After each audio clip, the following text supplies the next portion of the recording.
Sí, doctor, si gusta, la puede transmitir usted para que también la pueda ir manipulando o le apoyamos como usted nos diga.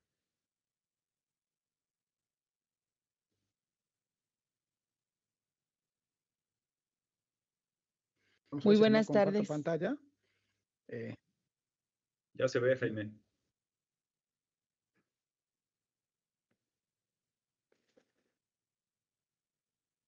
Perfecto. Bien. Se ve bien, ¿no? Se ve ya bien. Gracias, doctor. Ya estamos saliendo a transmisión. Muy buenas tardes a todas y a todos. Agradezco la asistencia a esta cuarta actividad de la Semana de Acceso Abierto que por parte de la Universidad Autónoma del Estado de México realiza una serie de actividades en el marco de la Semana Internacional. Cada año, a nivel internacional, la Semana de Acceso Abierto se celebra la tercera semana del mes de octubre y lo que busca este evento es abordar temas de reflexión que nos permitan reconocer, impulsar y mantener esa promoción de visibilizar lo que la ciencia genera, visibilizar cualquier producto académico o científico que dé aportación a las soluciones sociales a través de este concepto que reconocemos como democratización del conocimiento. En esta actividad nos acompaña el doctor Jaime Rodríguez Alba, el integrante hoy de la Universidad Nacional de Educación a Distancia y que nos va a abordar justamente en temas de ética lo que nosotros tenemos que reflexionar hoy también en lo que ya reconocemos también por parte de la inteligencia artificial. Voy a leer la ficha del doctor Jaime para conocer un poco más del trabajo que él ha realizado para darle paso justamente a esta información que él nos va a compartir. El doctor Jaime es doctor por la UNED, la Universidad Nacional de Educación a Distancia, en el área de Filosofía Moral y Política, magíster en Sociología por la UCM, la Universidad Complutense de Madrid, personal docente e investigador en el Departamento de Filosofía Moral y Política de la UNED, Universidad Nacional de Educación a Distancia de España. De octubre del 2022 a julio del 2024, ha sido investigadora en temas de ética en el Centro de Investigación en Ciencias Sociales y Humanidades de la Universidad Autónoma del Estado de México, siendo desde enero de 2024 miembro del Sistema Nacional de Investigadores de Investigadoras e Investigadores del CONACYT de México. Desde febrero de 2021 hasta junio del 2024, ha sido profesor de Transparencia y Buen Gobierno y de Gestión del Talento, Negociación y Resolución de Conflictos en las Administraciones Públicas en el Máster Universitario en Dirección de la Gestión Pública de la UNIR en España. En esta universidad ha coordinado los contenidos del máster en Administración Electrónica y Gobierno Abierto, así como también ha dirigido tesis de maestría de directivos públicos de Latinoamérica.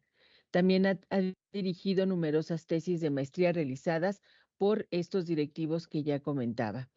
Desde octubre de 2015 hasta la actualidad, ejerce como profesor titular de grado y posgrado en ética y deontología profesional en la carrera de Derecho, así como ética, responsabilidad social y profesional y ciudadana en los posgrados de la Universidad Siglo XXI de Argentina. En esta universidad ha sido desde septiembre de 2016 hasta julio de 2022 director de la licenciatura en Administración Pública, así como en la Tecnicatura Universitaria en Administración y Gestión de Políticas Públicas. También en la misma institución es analista en el Observatorio del Futuro. En Argentina, ha dirigido y participado en diversos proyectos de investigación, algunos financiados por el Ministerio de Ciencia y Técnica de la provincia de Córdoba, tanto en la Universidad Siglo XXI como en el Centro de Investigaciones Jurídicas y Sociales de la Universidad Nacional de Córdoba. Estos proyectos versaron sobre diagnóstico ético en organizaciones, evaluación del régimen jurídico de la ética pública, definición de instrumentos para valorar competencias éticas en la policía. Desde el año 2000 al 2013 ha sido profesor de filosofía y funcionario de carrera en diversas instituciones educativas del nivel medio en la Comunidad de Madrid. Actualmente está en situación de excedencia voluntaria por interés particular. En sus servicios académicos ha desempeñado puestos de coordinación docente y jefatura de departamento. Imparte cursos, conferencias y seminarios internacionales destinados a servidores públicos para El Salvador, Chile, República Dominicana, Ecuador, Colombia, Perú y Argentina. Autor de diversas publicaciones nacionales e internacionales en temas éticos, gestión ética en las organizaciones, ética de la inteligencia artificial, temas de fenomenología moral, análisis de la conflictividad moral y el ciclo de aplicación de la ética. Doctor, es un gusto y un honor que el día de hoy nos acompañe con este tema en reflexión que cada día toma más fuerza en la participación académica y científica, el uso social de la inteligencia artificial, la integridad y buen gobierno en el conocimiento abierto. Hace unos minutos, en la otra plática que justamente abordábamos en tema de ética, partíamos de que el hecho de que el conocimiento sea abierto no significa que no tenga esas buenas prácticas éticas en el uso del mismo.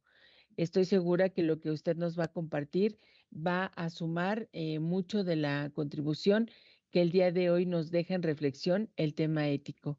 Yo le doy la más cordial bienvenida. Muchas gracias también por haber aceptado nuestra invitación y un gusto escucharle ya por la noche desde España, ¿verdad? Adelante, Bueno, doctor. pues ¿se me escucha bien? Si no, Sí, pues doctor, le bueno, escuchamos bien. primero, pues el gusto es mío, ¿no? Además, justo hoy le han dado a Serrat el premio Príncipe de Asturias de las Artes, así que pues me doy el lujo de decir, como dice Joan Manuel Serrat, el gusto es mío, ¿sí? Siempre acompañando, ¿no? Además, qué bueno que están estos estudiantes, ¿no? De las prepas, me parece que es muy importante contar con ellos, ¿no? De hecho, nosotros tenemos ahora una línea de investigación en materia de ética y digitalización. Y una de las cosas que yo quiero retomar es lo que hemos hecho ahí con Óscar siempre, ¿no? Que es ir a las prepas, a hablar con los chicos, ¿no? Porque esto es algo que les incide de manera directa, ¿no? Primero quiero comentar una anécdota, ¿no? Que Edith sabe, porque a través del WhatsApp lo hemos hecho, ¿no? La próxima vez le voy a pedir a ChatGPT que haga la presentación porque es mucho más sintético. Le contaba a Edith que mi hermana pues tuvo la ocurrencia de poner mi nombre en el ChatGPT y dice filósofo y sociólogo español con una buena formación académica, experto en gobernanza de las tecnologías. Invitamos a que visite su obra. Muchas gracias, Edith, por la profusa esta presentación, ¿no?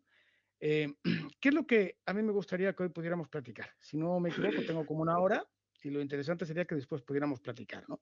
Lo primero que Así tenemos que es. entender es que están parados en un umbral de cambio histórico sin precedentes. Y a mí no me gusta ser alarmista, me gusta más bien pues pensar un poco qué podemos hacer con las innovaciones, pero sí que es importante que entendamos, y fijaros que esto que voy a decir tiene todo el sentido porque se están las elecciones de Estados Unidos y yo me imagino que desde México especialmente se sigan con cierto interés y habrán visto que, por ejemplo, el magnate Elon Musk, uno de los grandes magnates de las corporaciones tecnológicas, está sorteando $1 millón a los que se comprometan a difundir y en el voto de Donald Trump, ¿no? Lo que es llamativo, ¿verdad? ¿Por qué pasa esto, no? Y tiene directamente que ver con lo que yo os traigo hoy aquí a reflexionar, ¿no? Porque la inteligencia artificial, igual que cualquier tecnología, se caracteriza por una situación que llamamos desde la filosofía de la técnica la ambivalencia valorativa. Es decir, primero las tecnologías portan valores, no son neutrales desde el punto de vista de los valores. Hay toda una rama de estudios de las ciencias sociales que se llaman ciencia, tecnología y sociedad, que allá por los años 70 ya nos muestran cómo cualquier diseño tecnológico tiene unos valores detrás. Pues por ejemplo, en el libro famoso de La ballena y el reactor, Norbert Wiener nos habla de cómo las clases medias acomodadas en Nueva York no querían que los negros, los hispanos, etcétera, entraran a determinadas zonas de los parques de Manhattan.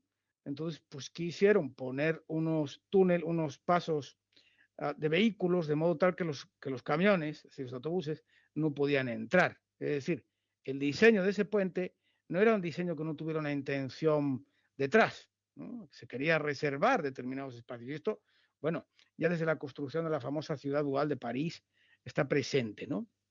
Entonces, cuando nosotros hablamos de las tecnologías, y en concreto de tecnologías disruptivas, ¿por qué disruptivas? Porque están suponiendo un cambio muy profundo del modo como nos relacionamos los seres humanos con nosotros mismos, con los demás y, entre otras cosas, del modo como hacemos política. ¿Sí? Fijaros, en voy a terminar hablando de uno de los grandes riesgos que tenemos en nuestra sociedad es la emergencia de una suerte de ciberleviatán, por referirnos a aquella metáfora con la que Thomas Hobbes pensó la necesidad de crear un poder soberano, ¿no?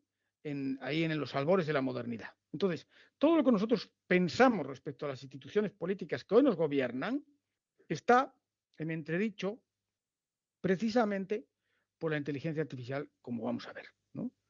Y lo que yo vengo es hablar, traer un mensaje de expertos, recopilando información a base de distintos expertos que están asesorando organismos multilaterales, sobre cómo podemos regular la inteligencia artificial para que la misma redunde respecto al bienestar de los seres humanos, ¿no? Es un poco lo que os quiero traer aquí, ¿no? Y qué importancia tiene precisamente la ética en ese sentido, ¿no? No sé si están pasando las diapositivas, me decís, ¿no? Decíamos, ¿no? Respecto a la tecnología en general, siempre a lo largo de la historia ha habido como dos grandes, una postura que podemos llamar tecnopesimista y una postura que podemos llamar tecno-optimista, ¿no? El tecno-optimismo cree que la tecnología todo nos lo puede solucionar, incluso los problemas que la propia tecnología genera. Y el tecno-pesimismo, por contra, pues viene a traernos un mensaje de alarma diciendo que estas tecnologías pueden llegar a ser catastróficas para la condición humana, ¿no? Hay un filósofo, Nick Bostrom, es un filósofo de origen sueco, que es el director titular del Observatorio del Futuro de la Universidad de Oxford, que allá por el año 2014 escribió un bestseller que se llama Superinteligencia, en el que sostiene que aproximadamente dentro de unos, bueno, en este momento, pues, Raymond Kurzweil, que es, como os pongo ahí, director de ingeniería de Google y aparte es un futurólogo, señalaba, ¿no?, que para el año 2070 se produciría una suerte de cambio drástico en la humanidad porque iba a emerger lo que él llamaba una singularidad. Es decir, las inteligencias artificiales iban a poder codificarse a sí mismas de modo que ningún ser humano puede controlar esa inteligencia. Entonces Bostrom nos dice, ¿qué va a pasar si eso sucede y de repente aparece una superinteligencia que sería para nosotros, para las inteligencias humanas, algo así como la inteligencia divina, según los filósofos escolásticos, por ejemplo, ¿no?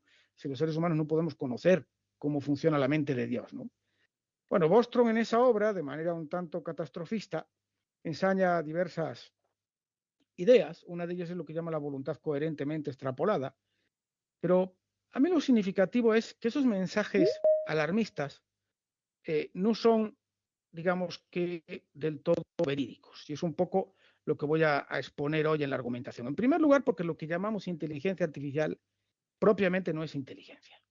Vamos a ver que lo que llamamos inteligencia artificial dista mucho y va a distar quizás siempre de eso que nosotros llamamos inteligencia, ¿no? Es una suerte de oxímoron o de contradicción en los términos hablar de inteligencia artificial, porque el éxito de la inteligencia artificial reside o estriba precisamente en la desconexión de la capacidad de tener o ser efectivo, eficaz, es decir, de resolver problemas y de comprenderlos, ¿sí? Eso es importantísimo de señalar. Entonces, ¿Ahí todas me estas, podrías pasar la siguiente lámina? sí, sí, todos estos mensajes de alarmismo, pues no nos hacen, diríamos que bien, desde el punto de vista de cómo podemos apropiarnos de esas tecnologías, que es un poco lo que vamos hablando. Sin embargo, los tecnooptimistas nos señalan, ¿no?, cómo estas tecnologías disruptivas que están mediadas por la inteligencia artificial pueden traernos cosas maravillosas, como por ejemplo la biología sintética para a curar determinadas enfermedades, pues el uso de algoritmos médicos. Mientras preparaba esta conferencia estuve leyendo algunos libros sobre el uso de los de inteligencia artificial en medicina. Y es muy interesante porque, por ejemplo, uno de los grandes problemas que tiene los sistemas de salud públicos en Gran Bretaña o los países europeos, que son los estudios donde más se ha hecho esto, en el caso, por ejemplo, de salud mental, es que no hay recursos para atender a las poblaciones. Bueno, pues ya se pueden utilizar inteligencias artificiales que con una interfaz adecuada, de cuidado y de respeto por la persona, pueden ser muy eficaces para ayudar a determinados trastornos como la depresión, etcétera, ¿no? Otros trastornos psiquiátricos, por supuesto, no. Entonces, la inteligencia artificial podría, en un momento determinado, descongestionar los servicios de salud pública y ayudar a una mejor calidad, ¿sí? También se está utilizando inteligencia artificial, hay maestros robóticos, y no pensemos en un robot con forma androide, ¿sí? Eso después lo veremos un poco, ¿no? En China, ¿no?, donde en áreas rurales donde no van los maestros porque ya ningún maestro quiere ir ahí, pues de repente la inteligencia artificial puede ayudar, ¿no? Veremos que para que esto sea productivo, yo señalo que hay 4 principios éticos fundamentales que tienen que regular la inteligencia artificial, que son el principio de autonomía, beneficencia, no maleficencia, justicia, y un cuarto principio específico del mundo tecnológico, que es el principio de la explicabilidad. Todo eso vamos a verlo dentro de un ratito, ¿no? En general, ¿no? A mí me gusta mucho esta frase del poeta alemán Hölderlin, que le gustaba citar a un filósofo que se llama Heidegger, ¿no? Precisamente hablando de los peligros de la técnica, ¿no? Dice, allí donde crece el peligro, crece también la salvación, ¿sí? Pero, ¿qué necesitamos para adentrarnos en la postura que llamamos tecnohumanismo? Primero, desarrollar una actitud crítica. Es decir, desde el momento que toda tecnología aporta valores, toda tecnología es un vínculo de dominación y de sometimiento de unos seres humanos sobre otros. Y no en vano arranqué hablando de Elon Musk, porque Elon Musk es uno de los magnates de estas grandes corporaciones que tiene, pues, una dosis bastante grande de megalotimía, que decían los griegos, ¿no? Y con una cierta afán de dominio, ¿sí? Entonces, primero, ser conscientes de que detrás de las tecnologías que nos parecen más inocuas existen riesgos legales, como vamos a ver hoy, por ejemplo, de las nuevas formas delictivas, pero también riesgos políticos serios de usarlas con una intención de dominio y de dominación, ¿sí? En el momento en el que nosotros, sin embargo, como dice un filósofo español, Fernando Broncano, ¿no?, habla del posibilismo tecnológico. Si somos capaces a darnos cuenta de cuáles son los impactos negativos que tienen las tecnologías, somos también capaces a contrarrestarlos, a inhibir ciertos desarrollos tecnológicos y potenciar otros orientados a eso que llamamos el bien común, ¿sí? Y por eso hoy, por ejemplo, se está hablando de humanidad aumentada, es decir, de cómo utilizar estas tecnologías para ayudar. Por ejemplo, hay determinadas tecnologías apoyadas en inteligencia artificial que sirven para que niños con dislexia, niños con autismo, puedan sobreponerse a esa condición, aprender, relacionarse, etcétera. Pero como sabemos, esas mismas tecnologías pueden servir, como está pasando, para lo contrario, es decir, para aislar más a las personas y pues, bueno, todos sabemos, ¿no?, los casos de ciberbullying, etcétera, etcétera, ¿no? Entonces, el desentrañar cuáles son los valores del diseño de la tecnología y también del uso y los impactos de la misma es central. Y todo esto nos lleva a algo que está relacionado directamente con la ética pública, que es cómo gobernamos la tecnología. En la actualidad, lamentablemente, y esto es lo que nos vienen a hablar los expertos, estamos dejando el gobierno de las tecnologías en amplias áreas, desde posiciones que podemos llamar neoliberales, que sostienen que el mercado se ha de autorregular, a las grandes corporaciones tecnológicas. Y eso es un peligro enorme porque estas tecnologías tienen una capacidad de impactar y de modificar nuestra condición humana que no ha tenido ninguna otra tecnología previamente. Entonces, la ética pública es aquí central, ¿no? Algunas cosas, por ejemplo, ¿sí? Así a priori, desde esta hermenéutica de los artefactos tecnológicos, ¿no? La artificialización. Vanessa Nurok, una filósofa francesa, nos dice, ¿qué pensaríamos nosotros si de repente un policía robótico, e insisto que un robot no tiene por qué tener forma androide, que es una cosa que se está discutiendo, porque claro, si perfeccionamos mucho los robots y tienen forma androide, ¿cómo los vamos a distinguir de los seres humanos? ¿Dónde queda ese requisito fundamental de la autenticidad, que es otro de los principios que tienen que regular las innovaciones tecnológicas? Es decir, que el ser humano siga teniendo su excepcionalidad y su autenticidad en el mundo en el que vivimos, ¿no? Pero entonces, Vanessa Nuron, ¿no? Nos dice, imaginémonos un policía robot. Pues claro, los seres humanos tendemos a pensar que las máquinas no se equivocan, ¿verdad? Muy pocas veces nos damos cuenta de que los algoritmos tienen sesgos, de que se nutren con datos que por su propia constitución pueden estar limitados a determinados periodos históricos, etcétera, etcétera, y pueden producir discriminaciones. Entonces, dice Vanessa Nurok, pues muy bien puede suceder que este gobierno de los datos termine en una suerte de legitimación por la vía de los artefactos tecnológicos de las desigualdades socialmente existentes. Patricia Calvo nos habla de la etificación, que quiere decir la visión cuantitativista de la ética y entender que todo lo podemos resolver por el lado de los algoritmos. Yo me acuerdo en una serie de talleres que hicimos con ingenieros en inteligencia artificial en Córdoba, cuando yo vivía allí, que era muy interesante porque yo les decía una cuestión puramente metafísica. ¿Dónde está dicho que el error no sea precisamente el acierto en el largo plazo? Todas nuestras religiones apoyan en eso, ¿no? Sin embargo, nosotros creemos que con los datos actualmente existentes y determinados procesamientos, determinadas técnicas de procesamiento de datos, podemos dar con una solución cuantitativamente perfecta. Eso es peligroso, nos dice Patricia Calvo, porque estamos quitándole al mundo de la vida esa condición de excepcionalidad que tiene, ¿no? Otros autores como José María Lasalle nos hablan del... Hay personas honorables, todos somos corruptos. Por ahí alguien tiene encendido el micrófono, si podemos quitarlo, porque si no, no nos escuchamos, ¿sí? Nos habla de, por ejemplo, el convertir el gobierno en una cuestión puramente de evidencia algorítmica, o pues, el que ya directamente nuestras instituciones políticas no sirvan y que se gobierne a través de los mecanismos cibernéticos, ¿no? Bien, frente a esto, nosotros defendemos, por supuesto, en sintonía con lo que es la escuela de Frankfurt, que fue una escuela filosófica muy importante, una escuela de la sospecha, ¿no? Que miraba detrás de estos grandes desarrollos del capitalismo en su época, pues miraba qué relaciones de dominación existían, ¿no? Que las tecnologías también pueden tener o deben de estar orientadas a eso que llamamos el poder emancipatorio, es decir, la capacidad de transformar las sociedades en sociedades más justas. Pensemos, por ejemplo, a través de las tecnologías podemos acabar con el hambre en el mundo.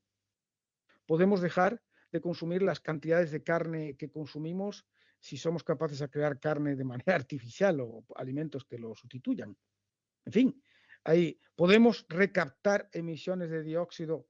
Veremos un poco cómo ese horizonte de los Objetivos de Desarrollo Sostenible está siendo también apropiado por la inteligencia artificial con resultados muy positivos, pero lamentablemente la mayor parte de las investigaciones sobre objetivos de desarrollo sostenible utilizando inteligencia artificial están en los países del norte y en manos de corporaciones privadas. ¿Qué pasa con los países de lo que llamamos el sur global?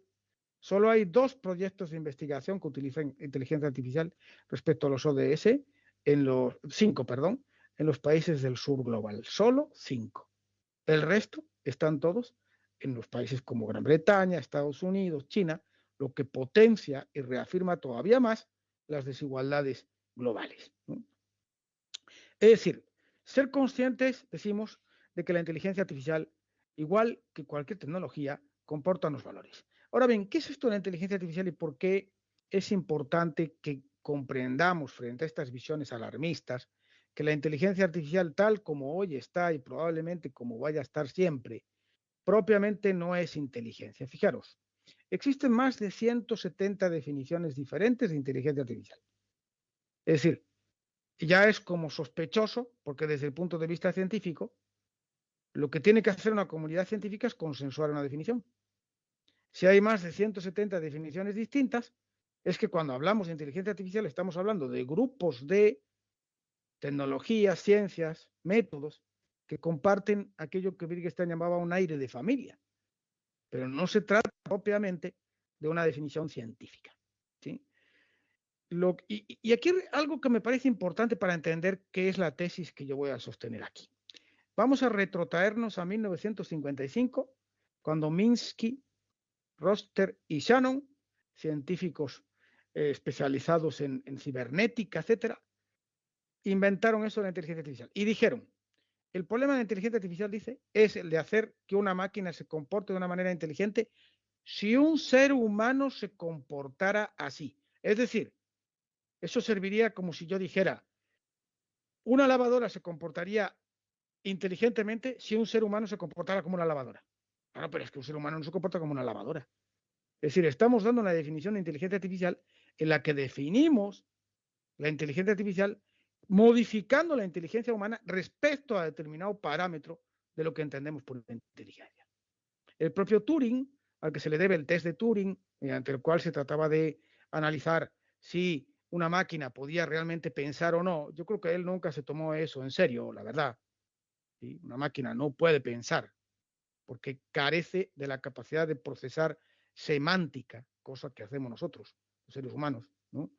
Dice, no es del todo irrazonable, dice Minsky, describir ordenadores digitales como cerebros. No es del todo irrazonable, que no es lo mismo que decir un ordenador es como un cerebro. No, es como una suerte de hipótesis, ¿no?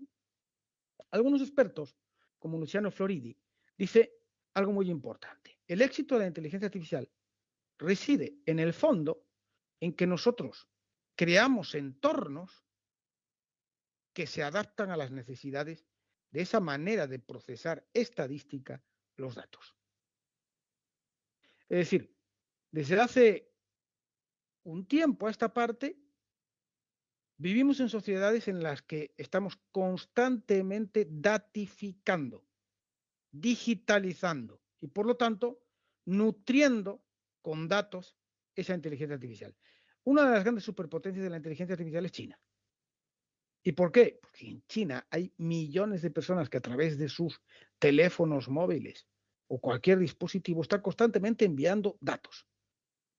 Datos que estos procesadores correlacionan de manera vertiginosa, y aquí hay un problema ecológico importante porque la cantidad de energía que se necesita para correlacionar esos datos y guardarlos es mucho más grande de la que nosotros pensamos. Luego, la inteligencia artificial también es altamente contaminante, ¿no? ¿Qué nos dice entonces esta cuestión? Primero, ¿qué es eso que llamamos inteligencia artificial? La inteligencia artificial que ha tenido éxito es una inteligencia artificial que podemos llamar ingenieril. Es decir, una inteligencia artificial desde el punto de vista de las técnicas robóticas que ya se venían trabajando en los años 50. Pero eso que llamamos la inteligencia artificial cognitiva, que pues está en ciernes, es decir, la posibilidad de hibridarla con elementos biológicos, como pretende el magnate Elon Musk, que anda, a cada rato nos llegan noticias de que ha incrustado chips en los cerebros. Bueno, bien, todo eso es curioso, ¿no?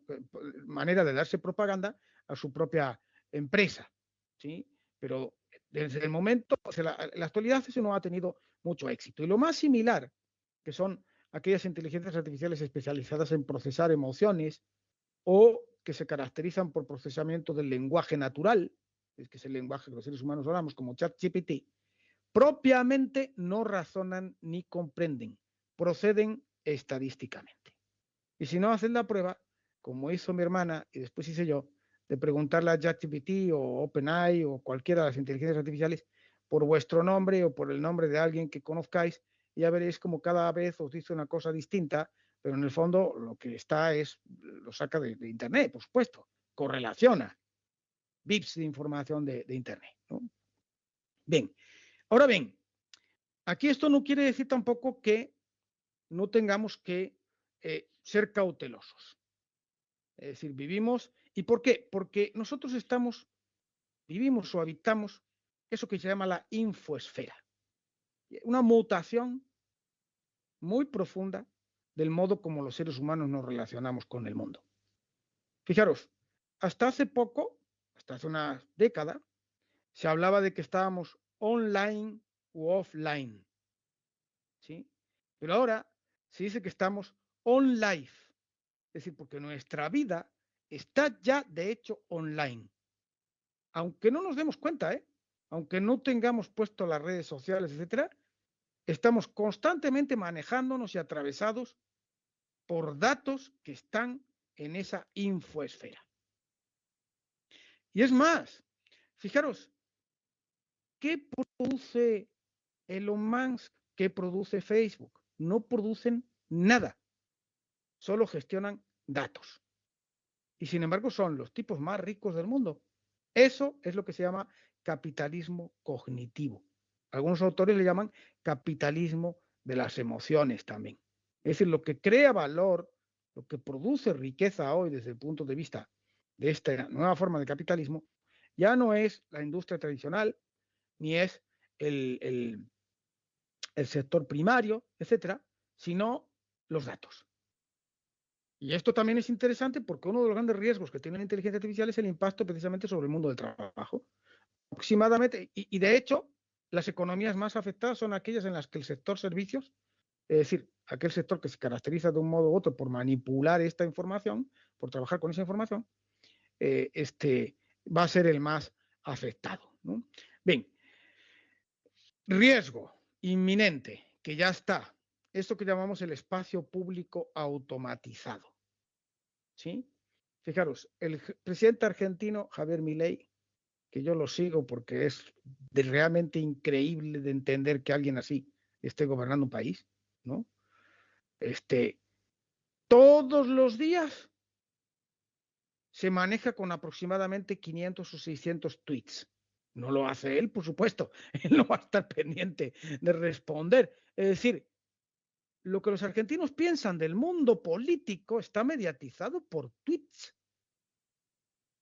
que tienen 240 palabras, caracteres, perdón. ¿Qué tipo de discurso, de análisis, de deliberación política hay ahí? Ninguna. Entonces, estamos en un espacio público automatizado que manejan los algoritmos, ¿sí? Bien, por daros solo unas pinceladas, porque esto llevaría muchísimo tiempo. La inteligencia artificial puede usarse para el mal social o puede usarse para el bien social. La usamos para el mal social muchas veces de manera inconsciente, cuando hay efectos no deseados de la falta de control sobre los algoritmos. Como estamos hablando, sesgos.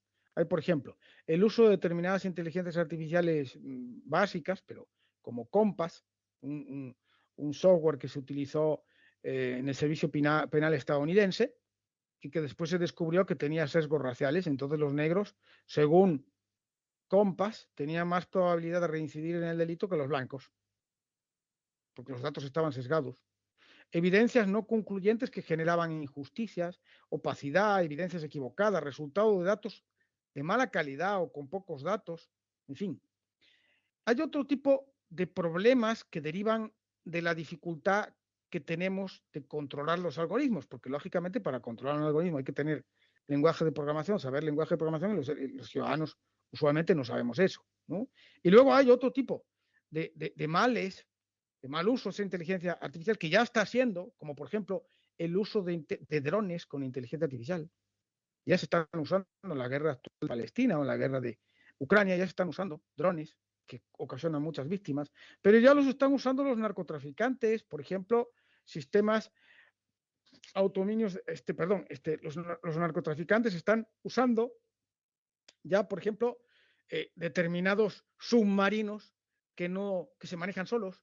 Entonces, claro, cuando la policía agarra y pilla el submarino, pues ¿de quién es? Nadie sabe. ¿Cómo se combate?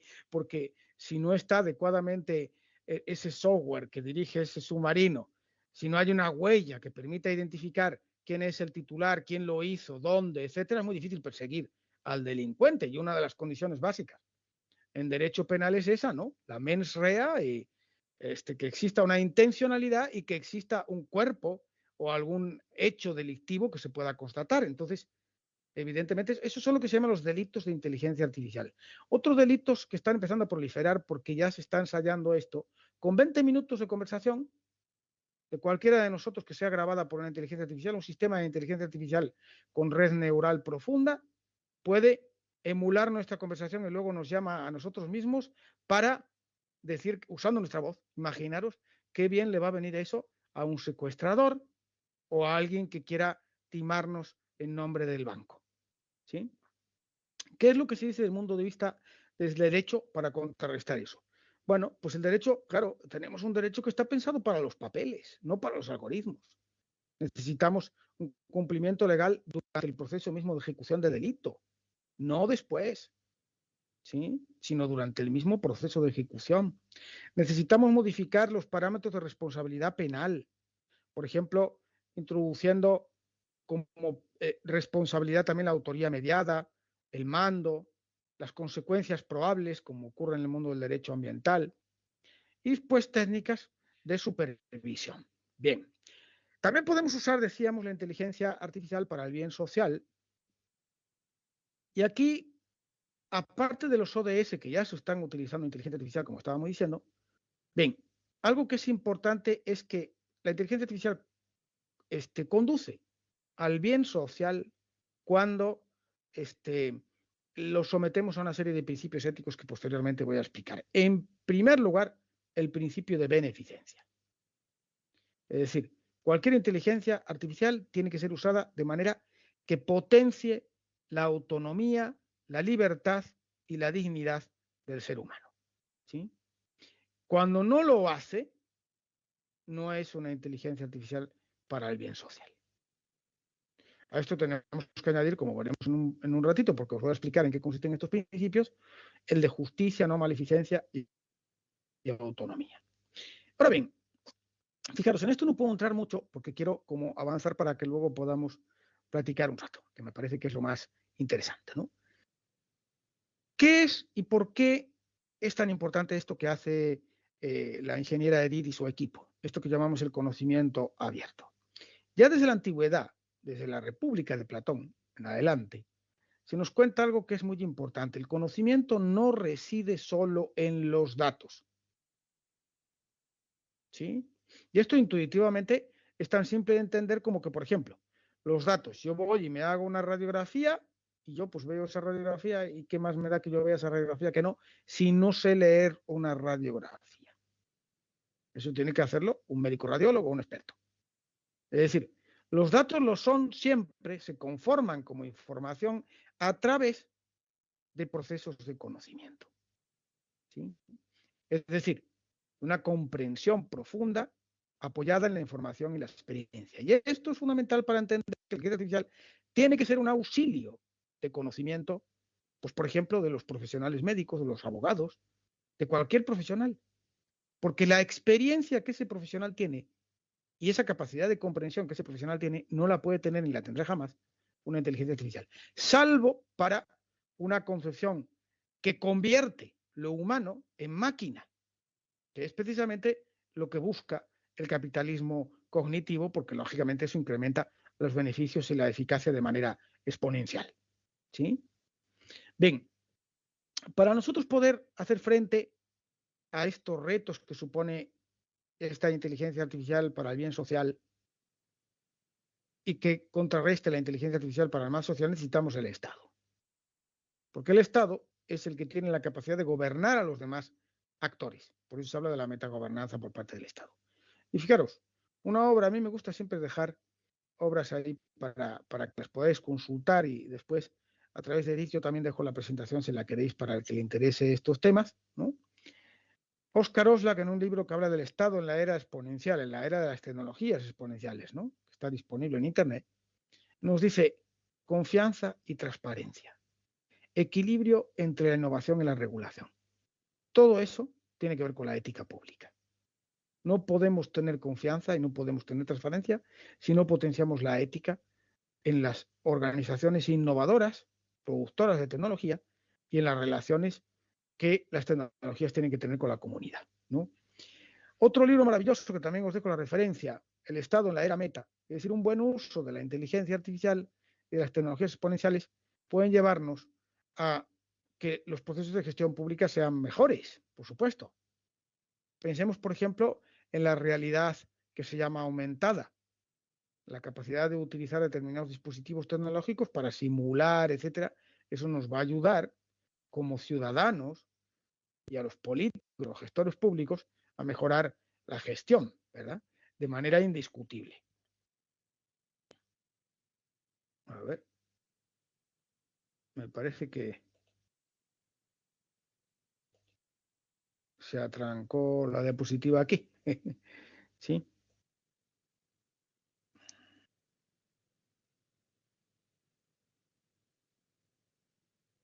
No sé si estás por ahí, Edith, y me dices si están pasando las diapositivas o es que se Aquí atrancó. estamos, doctor, pero nosotros no estamos pasando. A ver. Ay, es que debe ser una cuestión de internet. Pero se me escucha bien, ¿no? Pues si no, sigo en las diapositivas sin problema. Sí, lo escuchamos bien. El tema es que ya no avanzó. Igual y si es el internet. Vamos a ver si... Se quedó en la lámina 16. Yo pensaba que eso no pasaba en España. Sí. Sí, lo que pasa es que pasa en España con una computadora que me traje de México, que no va muy bien. Ahora me dan otra. Bien. Y si no, comparto directamente la... Aquí está. Ahora ya se ve, ¿no? Sí. Ya avanza, Bien. doctor. Decíamos entonces, ¿qué tiene que hacer el Estado para generar estas, digamos que estos usos beneficiosos de la inteligencia artificial? Bueno, primero, mejorar las capacidades institucionales, es decir, las capacidades de las instituciones públicas para supervisar diseño, evaluar los impactos y crear los adecuados mecanismos de responsabilización por los malos usos de la inteligencia artificial. Hay un filósofo alemán, muy bueno, por cierto, se llama Marcus Gabriel, que es muy famoso porque tiene así como ideas muy rupturistas y ha llegado a decir en distintas entrevistas que Elon Musk o Mark Zuckerberg o estos sujetos tenían que estar en la cárcel por delitos contra la humanidad. ¿Sí?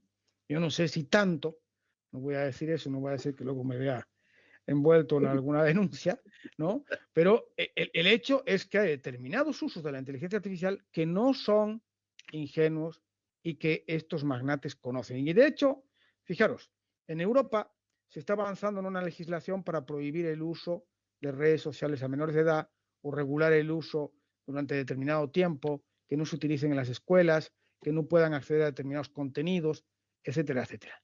Pues, ¿qué creéis? Que los primeros que han protestado contra esas regulaciones, ¿quiénes son? Facebook, Meta y todas estas grandes corporaciones. Y lo más curioso es que los hijos de estos magnates no usan redes sociales. ¿Sí? Entonces, a ellos les da dinero que los adolescentes usen redes sociales, pero el daño psicológico que los adolescentes sufren no les importa mayormente. ¿Sí? Por eso es por lo que necesitamos mejorar las necesidades, las capacidades institucionales de los estados para contrarrestar esto. Por supuesto, ninguna decisión tiene que ser totalmente autónoma desde el punto de vista artificial. Si la inteligencia artificial tiene que decidir con supervisión humana. Necesitamos fomentar la capacidad de explicar cómo funciona la inteligencia artificial, auditorías sobre los riesgos, métricas sobre fiabilidad de los productos que permitan generar estándares de confianza corporativa y por ejemplo, el Estado como consumidor de productos tecnológicos debería instaurar lo que se llama la meritocracia robótica, es decir, que se seleccionen productos tecnológicos también conforme a determinados índices, como estamos diciendo, de fiabilidad, confianza, etcétera, ¿no? Bien, esto después os lo dejo porque si no sería como muy extenso de detallar punto por punto, ¿no? ¿Qué es interesante, según Luciano Floridi, en un libro maravilloso que se llama Ética de la Inteligencia Artificial? Luciano Floridi trabaja en la Universidad de Oxford y es experto y referente en estos temas, asesor de la Unión Europea y de varios gobiernos, ¿no? Primero, que él analizó diversas declaraciones de ética respecto a la inteligencia artificial del mundo y llegó a la conclusión de que hay una suerte, por suerte, valga la redundancia, de solapamiento de principios éticos para regular la inteligencia artificial. Solapamiento que se da desde la Ley de Ética de Inteligencia Artificial de Europa hasta los principios de Pekín sobre inteligencia artificial, etcétera, etcétera. Eso es positivo porque yo que arranqué con estos temas en el año 2020, cuando la pandemia, para el Ministerio de Ciencia y Técnica de Córdoba, precisamente dimos unas conferencias con unos ingenieros informáticos y ahí no estaba nada claro eso, porque, por ejemplo, Donald Trump hablaba de una inteligencia artificial con valores estadounidenses. O sea, como si eso fuera precisamente algo beneficioso para la humanidad, cuando estamos hablando de despilfarro y de 1000 cosas negativas, ¿no? Pero hoy parece que se han puesto de acuerdo en una serie de principios. Esos principios los podemos aglutinar con los 4 principios tradicionales de la bioética, que es de las éticas aplicadas quizá la que ha logrado una mayor sistematicidad. Además, aparte, es interesante la analogía, porque del mismo modo que en la bioética tenemos que contar siempre con el entorno, con el ambiente ecológico, es decir, pues un médico tiene que contar con las familias, tiene que contar con la dignidad de la persona, etcétera. Lo mismo tiene que ocurrir con una tecnología como la inteligencia artificial, ¿no? ¿Y cuáles son esos principios? Primero, el principio de beneficencia. Toda inteligencia artificial tiene que orientarse a promover el bienestar, preservar la dignidad y mantener el planeta. Lo que quiere decir que determinadas inteligencias artificiales no hay que ni siquiera explorarlas. Eso que dice Kurzweil de un supuesto superinteligencia, bueno, os voy a contar una cosa. Para que funcione nuestro cerebro humano se necesita aproximadamente 20 vatios, algo así como una bombilla. Para generar un cerebro equivalente al cerebro humano necesitaríamos tal cantidad de energía que hoy por hoy no se puede producir en el planeta Tierra. ¿Tiene sentido que nos esforcemos en una superinteligencia, por lo tanto? No, porque es ecológicamente insostenible. Iría contra este principio que estamos diciendo de beneficencia. Principio de no maleficencia, respeto a la privacidad, a la seguridad, precaución con las capacidades. Fijaros algo que no entré.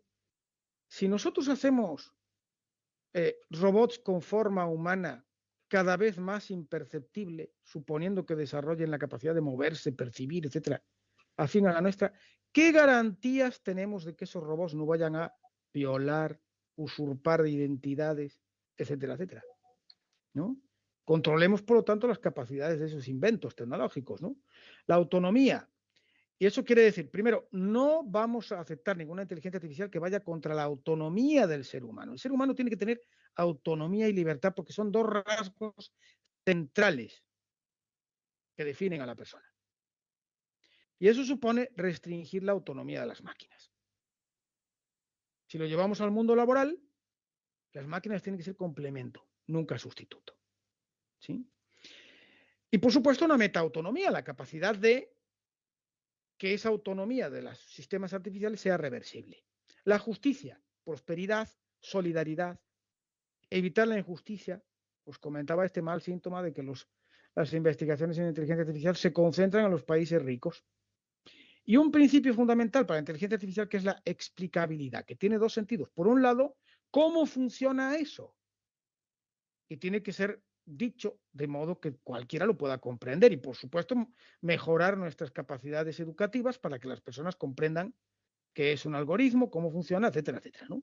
Y, por supuesto, también en el sentido de dar cuenta de cómo funciona eso, ¿no? Claro, esto ya más o menos se está haciendo, pero ocurre aquí, como pasa con muchas instituciones, que dicen, vamos a trabajar la ética, y después hacen la ética a medida, como un traje que les viene bien, cuando están a gusto con él mismo. Y si no, pues lo cambian, ¿verdad? Es decir, hay que tener cuidado con no utilizar la ética como un enmascaramiento o como una suerte de vertedero. Por ejemplo, no investigamos determinados temas, como pasa en bioética con las farmacéuticas, en determinados países del norte, pero lo vamos a hacer a países subdesarrollados que no tienen leyes, aunque sea generando manipulando a las poblaciones, etcétera. Eso ya está pasando con la inteligencia artificial también, ¿sí? Eso es el vertedero ético, ¿no? Hay buenas noticias, por ejemplo, en Europa tenemos el modelo, porque claro, ¿cómo podemos gobernar todo este complejo tecnológico que es tan difícil de comprender para el ciudadano medio, ¿no? Pues a mí me invitaron hace como 2 años también, ahí de la parte de la UNESCO, para dar un dictamen sobre la Comisión Nacional de Bioética en la Constitución chilena, que estaba tratando de modificarse en ese momento, y apoyándome en este argumento, sostuve que están muy bien las comisiones nacionales, pero como dijo el general Perón en Argentina, si quieres que algo deje de funcionar, nombra una comisión, ¿sí? Entonces, ¿cómo podemos regular algo tan complejo como la ciencia, que es global, internacional, con una comisión nacional? No, la comisión nacional nos puede ayudar a muchas cosas, pero hay que tener cuidado. Entonces, primero, gobernar desde arriba a través de leyes y que esas leyes sean internacionales, no solo leyes de los países, pero también que la ciudadanía participe, evalúe, diga no a determinadas tecnologías. Y algo central, que seguramente Edith pues conoce muy bien como ingeniera, ¿no? Que se viene trabajando en los años 70, lo que se llama la gobernanza interna. Por ejemplo, la evaluación constructiva de las tecnologías, conferencias de consenso ciudadano, evaluación de tecnologías en tiempo real. Bueno, esto en Europa se está haciendo de la mano del Grupo Europeo de Ética de la Ciencia y las Nuevas Tecnologías, donde colabora un amigo nuestro que se llama Checho Ausín, que hace unas semanas ha estado dando una charla también sobre ética de la investigación ahí en la Facultad de Derecho de la UAMX, ¿no? Entonces, es una buena señal en el sentido de que ya se está tomando conciencia de esto, ¿no? Y voy cerrando, ¿no? Nuevas leyes de la robótica. Otro experto nos dice, bueno, hay un imaginario sobre los robots. Pensamos que los robots tienen forma humana y no. Estamos hablando de robots que son algoritmos que no tienen forma humana, aunque curiosamente algunos de ellos, como Siri, etcétera, son mujeres, lo que también nos habla de los sesgos, ¿no? Qué curioso que pongamos una asistente virtual que es mujer, ¿no? No vaya a ser que tenga voz masculina, ¿no? ¿Qué nos dice Pascuale, ¿no? Bien, hay 4 nuevas leyes fundamentales. Esto Pascuale lo toma de esa literatura de ciencia ficción, ¿no? La novela de 1955 de Yo, Robot, de Isaac Asimov, ¿no? En el que hablaba ahí de una serie de las leyes de la robótica, para que los robots no se vuelvan contra los seres humanos, ¿no? Pero adaptado a nuestros tiempos, ¿no? Entonces dice Pascuale, primero, complementariedad. Los sistemas robóticos y de inteligencia artificial deben servir de complemento a los profesionales, no reemplazarlos. Y primero, ¿por qué complemento? Primero, pues fijaros, porque lo que define las buenas prácticas de las profesiones es lo que podemos llamar la experiencia distribuida. Es decir, un médico no lo podemos cambiar por un algoritmo, porque cuando vamos al médico no esperamos solo que nos dé un diagnóstico lo más verdadero, etcétera, posible, sino un acompañamiento y una capacidad de convencernos de que llevemos eso adelante o no. Y de hecho, hoy por hoy, uno de los grandes problemas que tenemos es que está el doctor Google, que todo el mundo va ahí a consultarle a ver si lo que tiene es un cáncer o no lo es. Y no, eso no puede ser, ¿no? Entonces, la complementariedad. Toda inteligencia artificial tiene que ser un complemento, ¿no? La autenticidad, no falsificar lo humano. Y esto involucra no maquinizar a los seres humanos, ¿eh? Es decir, cualquier profesión. Aquí estoy viendo a Victorino que le va a gustar esto, ¿sí? Porque decía Carlos Marx en una obra fabulosa que se llama Escritos de Economía y Filosofía, dice, el capitalismo convierte todo lo humano en animal y todo lo animal en humano. Dice, porque no hay cosa más animal que la pereza y nosotros estamos deseando que lleguen las vacaciones para ir a tumbarnos a la playa, como si fuéramos los gatos, que se pasan el día con la panza al sol, ¿verdad? Entonces, lo más animal, que es estar tumbado sin hacer nada, se convierte en lo más humano, dice más, ¿no? Pues aquí nos sucede algo parecido. A base de maquinizar nuestra experiencia, nos convertimos en máquinas, ¿sí? Entonces hay que tener cuidado con mantener la excepcionalidad, la autenticidad de lo humano, ¿no? Y también entender que esta falsificación de lo humano no solo es una cuestión, diríamos que tiene que ver con la ética a título personal, individual, sino también con la ética política, con la justicia. ¿Sí? Hoy hay muchas personas que acuden a los bots sociales y dicen, ay, qué bien que me trata, si no está entendiéndote, ni comprendiéndote, ni ubicándote, ni nada de eso. Es una correlación estadística de palabras. De hecho, en Cataluña pusieron un celador robótico y la gente después valoró al robot mejor que a las personas, a los celadores de carne y hueso. ¿Por qué? Porque el robot decía, ¿cómo está tu hijo? Me dijiste que la semana pasada que estaba enfermo. Claro, ninguna persona tiene semejante memoria como para acordarse de cientos de personas que fulano tiene este hijo y que estaba enfermo. Entonces, bien, hay también una mala intención de usar estas tecnologías para engañar y fingir esa suerte de interés por el otro, que es una condición, ¿verdad?, para la benevolencia y para otras tantas virtudes, ¿no? Colaboración, no la carrera armamentística. Y esto es central, porque los estados están hoy en un proceso de ver cómo vuelven a dominar y conquistar el mundo, determinadas potencias. De hecho, hay una guerra tácita entre China y Estados Unidos al respecto, que no sabemos cómo van a acabar los conflictos que actualmente tenemos. Lo que sí sabemos es que el ejército de Israel está utilizando inteligencia artificial contra los palestinos. Eso sí lo sabemos. ¿Sí?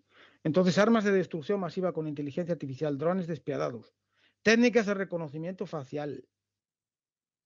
Todo eso no puede ser permitido. Necesitamos certificaciones, dice Pasquale, que nos ayuden a pues, generar un buen uso de la inteligencia artificial. Y finalmente, la atribución. ¿Sí? Todo software de inteligencia artificial tiene que, aún sea a través de, es más complejo, por supuesto, porque ¿qué ocurre cuando esas inteligencias artificiales se autocodifican? Evidentemente, ya es más difícil introducir ciertas cláusulas, pero existen mecanismos técnicos para dejar una huella de quién fue el autor original de ese código de inteligencia artificial. Es decir, tenemos que poder atribuir responsabilidades. Que existan mecanismos tecnológicos, que ya los hay, para conocer quiénes son los artífices de esos software, ¿no? Cierro. ¿Cuál es el gran peligro que tenemos en nuestros días? Aristóteles terminó su ética a Nicómaco diciendo que la ética no es nada si no está vinculada a la política, ¿no?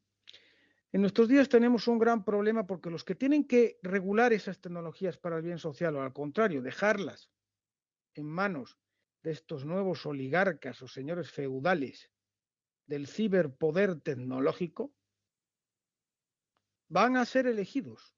Las próximas elecciones en Estados Unidos van a ser elegidos, igual que en cualquier parte del mundo. ¿Y qué tenemos? Una ciudadanía apática, cuando no cínica, o indiferente respecto al mundo político, que evalúan lo que pasa en el mundo político en base a las noticias que les llevan la propia inteligencia artificial. El algoritmo le da la noticia. Porque yo entro en la red social, le doy un like a esta noticia, inmediatamente ese algoritmo me sigue mandando todas las noticias que tienen que ver con la que yo he visto. Eso favorece el efecto túnel. Ciudadanos que solo ven en la dirección que los algoritmos le imprimen. Y hay trampas, ¿eh?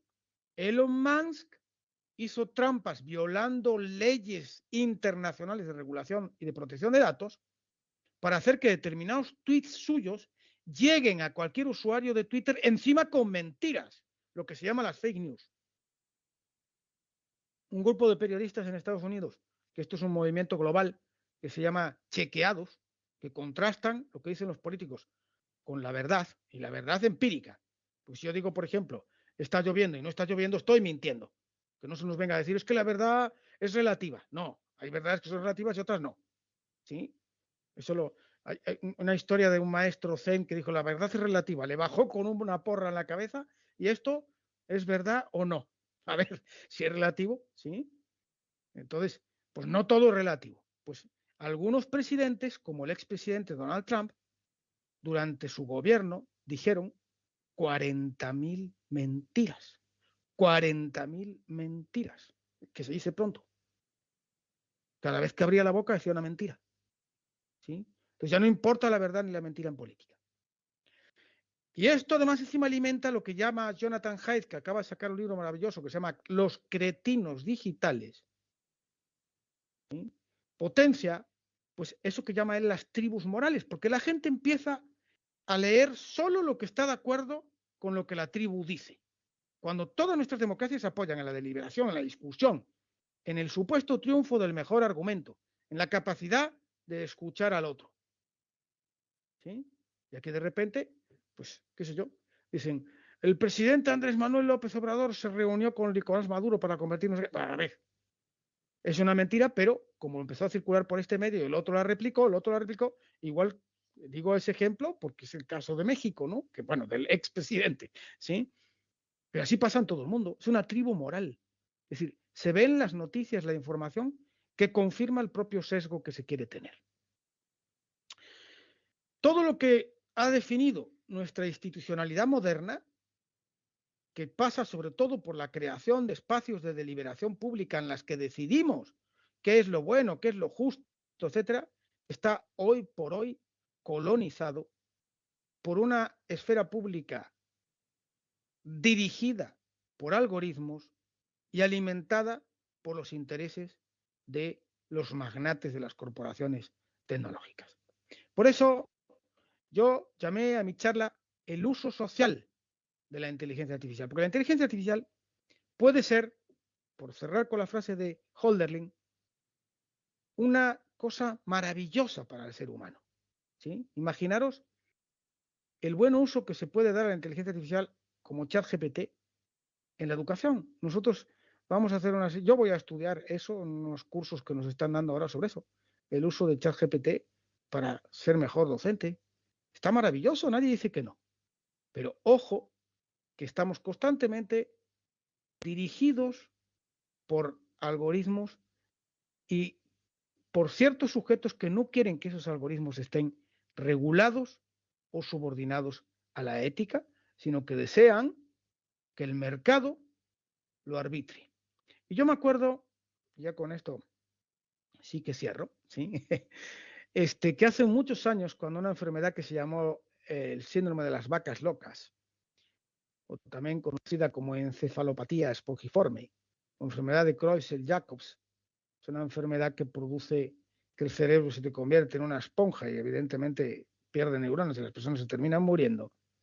Todo eso surgió porque Margaret Thatcher en Gran Bretaña, bajo la idea de que el mercado siempre regula y obtiene el mejor beneficio, desreguló la producción de cereales para el forraje de los animales. ¿Qué ocurrió? Que empezaron a meter huesos de ovejas que tenían esa enfermedad. Y yo me acuerdo porque mi abuelo, que era campesino y nunca salió de las montañas, eso se llama la vaca meirina, que era una enfermedad de las ovejas que pasaba a través del tuétano, mediante el pienso, a la vaca. Y cuando nosotros después comíamos las médulas de las vacas en nuestros guisos, nos contagiábamos. ¿Y todo por qué? Porque se levantaron los controles de supervisión de la producción de forrajes para las grandes ganaderías. Bueno, pues imaginaros si aquello fue dramático y grave en pequeña escala, ¿qué va a suceder si no ponemos de acuerdo al género humano en regular y en establecer parámetros éticos para esa inteligencia artificial? Ahí sí que se nos viene un escenario distópico, pero no por una inteligencia artificial superpoderosa que nos va a dominar. No. Porque nosotros mismos nos vamos a convertir en siervos de los nuevos señores feudales que van a ser los magnates de las grandes corporaciones tecnológicas. Entonces, creo que es importante que tomemos conciencia de esto. Bueno, y luego habría que hablar mucho de ética digital también, ¿no? Pero no hay tiempo, porque creo que de hecho ya se cumplió la hora, porque hemos empezado un poco más tarde. Yo no tengo apuro ninguno, Edith, si alguien quiere preguntar, etcétera, pero no sé cómo estáis vosotras y vosotros de tiempo, ¿sí? Ya me desperté, así que... No, yo creo que sí tenemos espacio para una o dos preguntas. abrimos el espacio. Maestra Yesenia de Prepa 3, que no lo podemos ver en pantalla, pero nos estaba acompañando un grupo de alumnos ahí en Prepa 3, que haya alguna pregunta, maestra, por parte de los chicos. No, todo muy bien, muchas gracias y gracias por la invitación. Edith, Muchas ¿podría gracias. participar? Claro que sí, adelante. Bueno, a ver, de entrada, Jaime, como siempre, te felicito por tu exposición. Yo pienso que hay que tener una visión muy amplia y profunda para ver todo lo que hay detrás de las tecnologías y de la inteligencia artificial en manos de las corporaciones. Sin embargo, para un individuo común, para los ciudadanos, para una gente de a pie, creo que somos víctimas y creo que hay una manipulación, hay una alineación por parte de estas empresas. Y yo creo que tú dices que a futuro, pero yo creo que ya somos siervos o esclavos de las sociedades tecnológicas contemporáneas. Yo creo que el futuro es un poco terrible, catastrófico, porque la competencia, como bien decías, entre los Estados Unidos, entre China y, bueno, nuevos países que también se suman a esta competencia, va por ahí. No es por el bien de la humanidad, sino más bien cada quien jala para su corporación. Entonces, en ese escenario, ¿qué les recomendarías a los jóvenes que te están escuchando? Sí, qué buena pregunta. Primero, ya se están haciendo cosas, ¿sí? Fíjate que te comentaba, ¿no? Que, claro, es importante que la sociedad civil, esos jóvenes, sean activos en el mundo público. ¿Qué quiere decir que sean activos? Primero, que se den cuenta que cuando ellos están usando las redes sociales, eso no es ingenuo, sino que están estos algoritmos detrás que producen ese efecto túnel, esas tribus morales, o simplemente que jalan los datos de su uso para después vender determinados productos o manipularlos, como bien mencionaste. Entonces, hay que ser responsable con el uso de las tecnologías. Conocer que no son inocuas y que tienen esa implicación. Y después también, bueno, pues fíjate, a mí me entristece mucho. Tú sabes que yo tengo mi hija pequeña viviendo en Argentina, ahora están encerrados en las universidades. Y este tipo llegó al poder porque era un payaso histriónico que gustaba al convertir el mundo político en una cosa, pues eso, ¿no? Esperpéntica. Pero todo eso lo hizo con ayuda de tecnologías, ¿eh? A través de las redes sociales. Él salió de la nada, ¿eh? Y empezó a conquistar votos a través de las redes sociales. Instagram, Twitter o X, que se llama ahora, etcétera.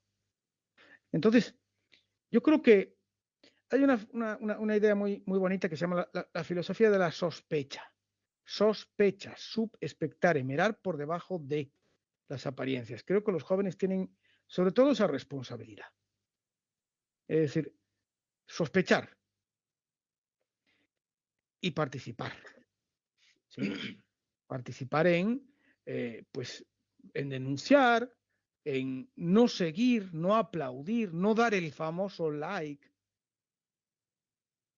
¿Cómo podemos tener un mundo político serio y responsable cuando damos millones de likes a los que son violentos, agresivos, Mentirosos. ¿sí? Mentirosos, a los que son xenófobos, a los que se burlan de los humildes, Los que discriminan. ¿sí? A los que discriminan? Entonces, todo eso está en las manos de cada uno de nosotros, ¿eh? Tenemos mucho más poder del que imaginamos. Yo creo que los jóvenes tienen que empezar a hablar de esto y empoderarse, como se dice tanto, ¿no? Empoderarse de su capacidad de decir no, de decir basta, ¿no? Y de sospechar que Elon Musk, como dije, se violó la ley para vender meter miles de tweets falsos a ciudadanos estadounidenses. El ciudadano tiene la posibilidad de decir, no me lo creo. ¿Me explico? El joven tiene que además para eso tiene más inteligencia, sospechar, ¿no? Diría que eso, ¿no? Ahí tiene Victorino levantada la mano. ¿Puedo participar? Bueno, muchas Claro gracias. que sí, doctor, bienvenido. Muchas Adelante. gracias. Mira, a mí me gustaría, Jaime, que, bueno, Oscar te ha planteado qué puede hacer la sociedad para detener este solapamiento que ha habido en la inteligencia artificial y el uso de las redes. Pero yo digo, ¿y el Estado? Para que no lleguemos a ese ciberleviatán, ¿no? ¿Cómo parar cómo desde el Estado parar ese estado del leviatán, ¿no? Me queda ahí la duda. ¿Qué puede hacer el Estado, los gobiernos, para frenar a estos grandes corporativos que desde luego pues tienen sus intereses muy claros? ¿Qué hacer? Ujú. Pues el Estado lo primero que tiene que hacer son leyes, ¿no? No debemos olvidar que el Estado es el monopolio legítimo de la fuerza. Y por lo tanto, tiene la posibilidad de someter a cualquier magnate, sea quien sea, ¿no? Si no lo hace, es porque está en manos de quien no debe estar. Es decir, está en manos de los propios magnates y, lógicamente, esos magnates no van a ir contra sí mismos, ¿no? Pero el Estado sí, de hecho ya se está haciendo. Por eso yo, aunque comparto ese tecnopesimismo de Oscar, ¿sí? Creo que a la vista está que, por ejemplo, estos principios de la ética de la ética, perdón, ¿Bioética? digital, de la ética digital, porque son los de la bioética más el de explicabilidad, ya están en las declaraciones y en las leyes para regular estas tecnologías, ¿sí? De Europa, China, Estados Unidos, la propia UNESCO, o sea, no es que me los inventé yo, es que están sacados de esas propias leyes. Entonces, lo primero que tienen que hacer los estados es regular, pero claro, las leyes de por sí no sirven, necesitamos después instituciones. Entonces, había toda una parte que no pude desarrollar, que es, pues, qué instituciones necesitamos para gobernar bien los datos, ¿sí? Y ahí necesitamos nuevos perfiles profesionales. Por ejemplo, vamos a necesitar abogados que también sepan de tecnología para que puedan regular bien las tecnologías. Y necesitamos también que los ingenieros sepan de tecnología y de ética.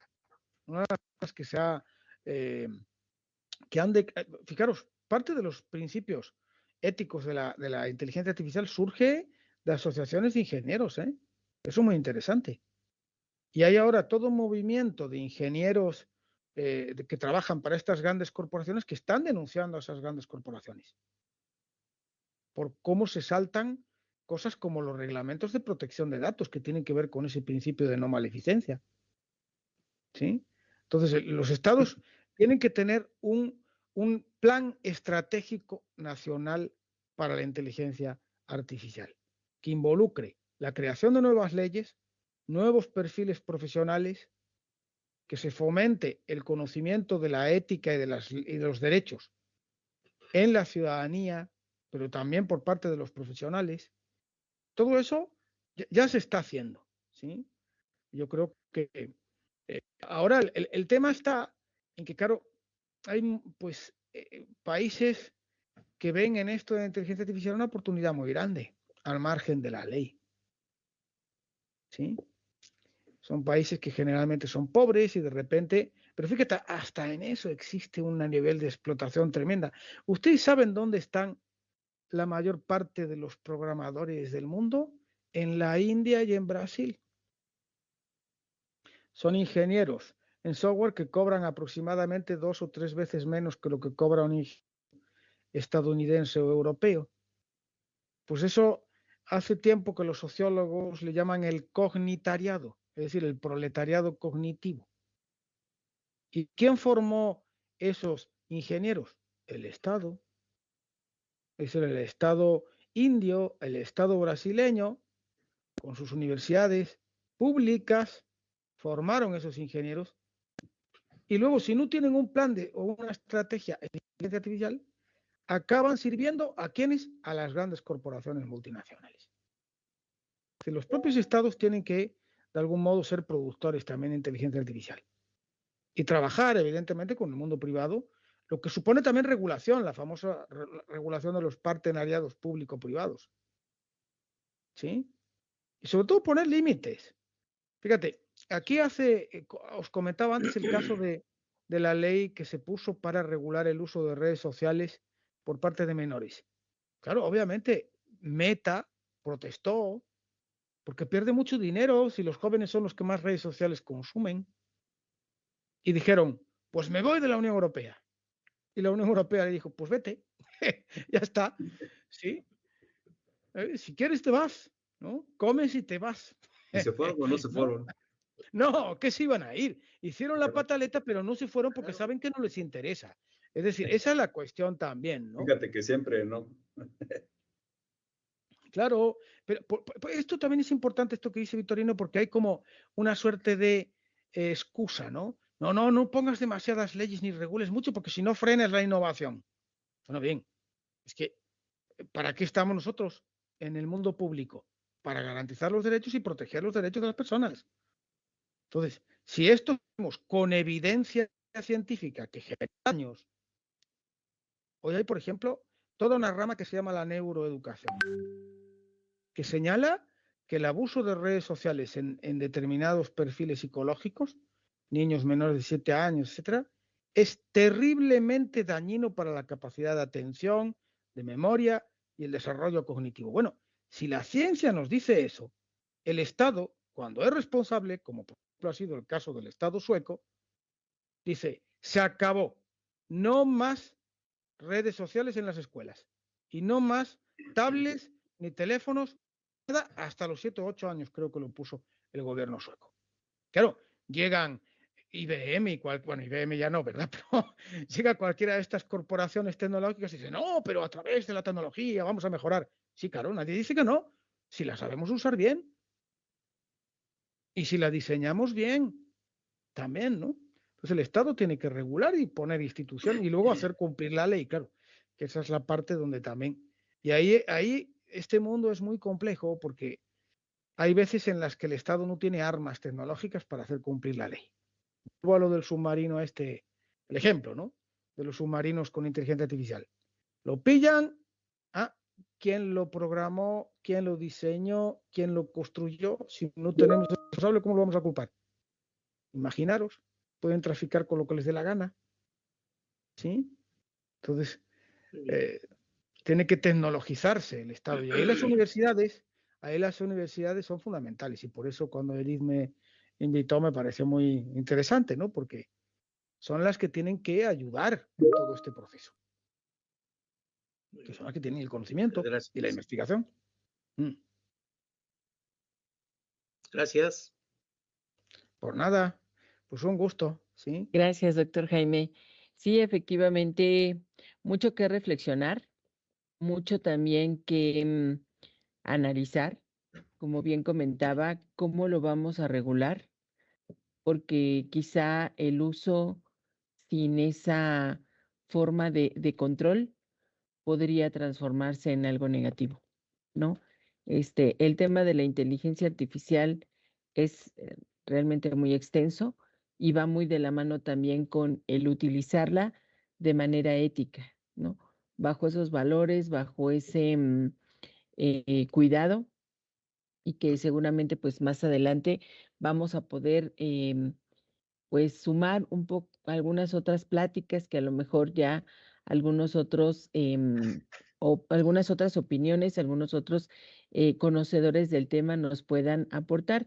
El día de ayer que fue el acto inaugural, la doctora Irene de la UNAM habló también el tema de social y ella lo veía desde otro enfoque, ¿no? Entonces sí, efectivamente coinciden en los diferentes participantes que hemos tenido, coincide el tema de la regulación del uso justamente de esta nueva herramienta. Doctor, pues ha sido un placer. Ya también los chicos de prepa se han retirado a clase, pero igual la maestra Yesenia, muy agradecida por esta plática. Lo que usted bien comentaba, importante e interesante que vaya dirigido al nivel medio superior, que son quienes se están formando, ¿no? Quienes pudieran trabajar, aplicar los nuevos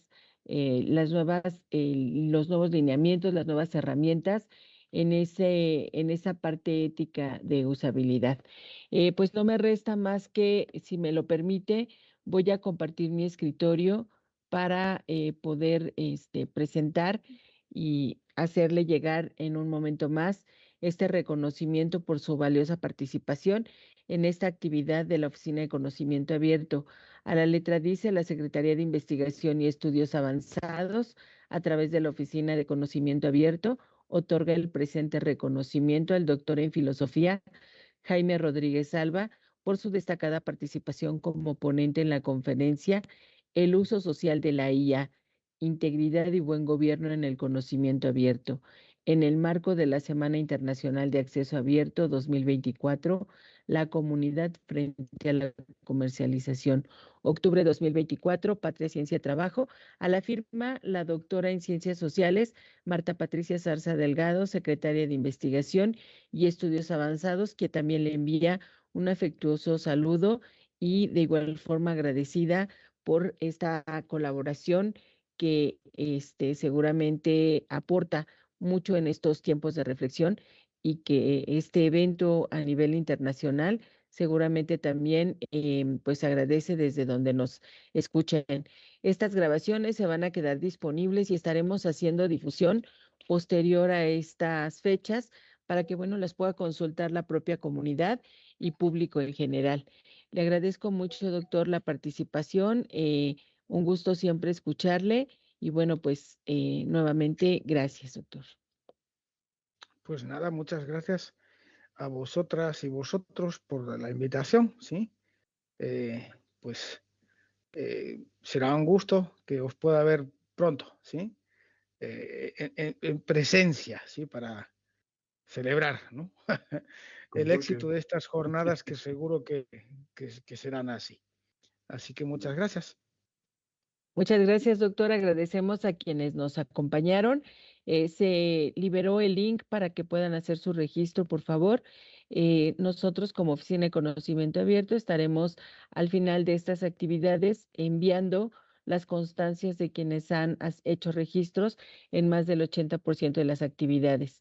Muchísimas gracias nuevamente. Nos saludamos el día de mañana. Estaremos teniendo 2 actividades también ahora en tema de los estudios avanzados y esa visibilidad a la producción científica. Muchas gracias, muy buenas tardes. Bueno, hasta Buenas luego. tardes. Gracias. Hasta luego, Hasta Jaime. luego.